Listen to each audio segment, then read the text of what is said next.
Hi there, Mike Brady with Generosity Wealth Management, a comprehensive financial services firm headquartered right here in Boulder, Colorado. And today I am recording this in Boulder, Colorado. Last three videos I've done from my cabin up in Wyoming. And well, as you can see, the quarter is over, the summer is over, and I am now back here working in Boulder. I was working up there, of course, but here I am back in Boulder. Before, there's a lot of people and a lot of traffic in comparison to where I was.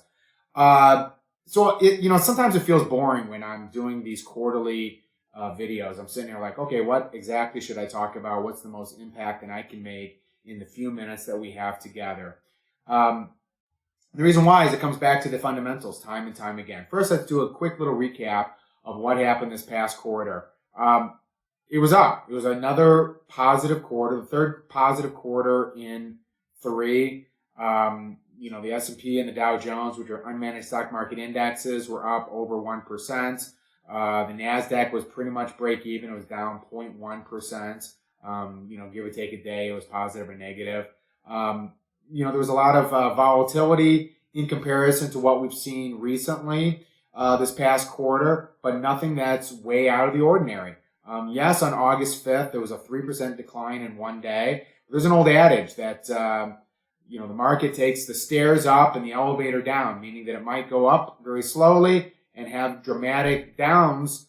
But, this is a long-term game that investing is. It's 3 steps forward, 1 step back, 3 steps forward, 1 step back. And if you obsess over the backward steps and are fearful of the backward steps, you're never going to have the forward ones. That's my opinion. That's why I kind of get down to the fundamentals. One of the things that this year and last year have shown, at least for me, just I'm an observer of people. I talk with people all day long and clients and, just other people out in the world. And this obsession with the news and with how that might impact particular investments. And that's just, all I have to say is, I think that you're going to be better served by not being super on the high side and super on the low side. The last 2 or 3 newsletters that I've done, I've shown how there's a perception that it's been really volatile, and that's just not true. Go back and watch August's news video where I talk about that, and I throw the statistics in saying that's just not true. The video before, I talked about the presidential impact and how that's not true either. I think that we got to keep our politics and our investments completely separate. So if you feel that very strongly that what the president does is going to affect your investment, sorry, I'm just not on board. And history going back, I think I did studies all the way back to 1920, will prove that. So if you still feel that, great, you're welcome to go and feel that all day long. I'm just not into feelings, how they affect my particular investments. That's why when we're dealing with other people who are getting excited about this particular news item or that one, or you hear the news pundits really getting you riled up, better is to be, you will be well served by doing the middle way, as it's called. Not getting too excited on the high side, not getting too excited on the downside. We had normal volatility, frankly, in comparison, more volatile than we've had all year, but this has been a relatively below average volatile year. The S&P 500, I'm going to put a chart up there. You'll see that the S&P earnings are as high as ever and are continuing to be higher. Profitability. So I'm not sure what the hubbub is.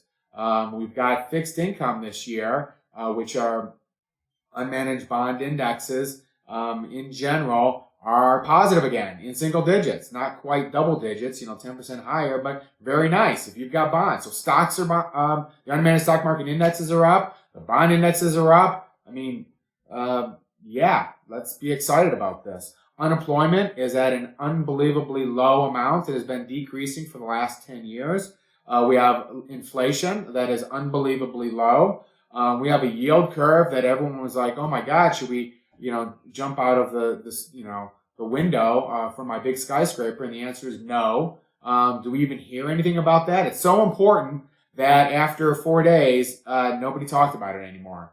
I talked about this briefly last month's video. I think this was actually September's video. And I just said, no, I don't believe that it is a harbinger of what's going to come or negative things. When everybody is watching something, it becomes less effective. And we can find, this is a behavioral part of the mind where we find patterns where there may not be patterns. And it made lots and lots of news. It's so important that nobody talks about it anymore. So that's just kind of my thought.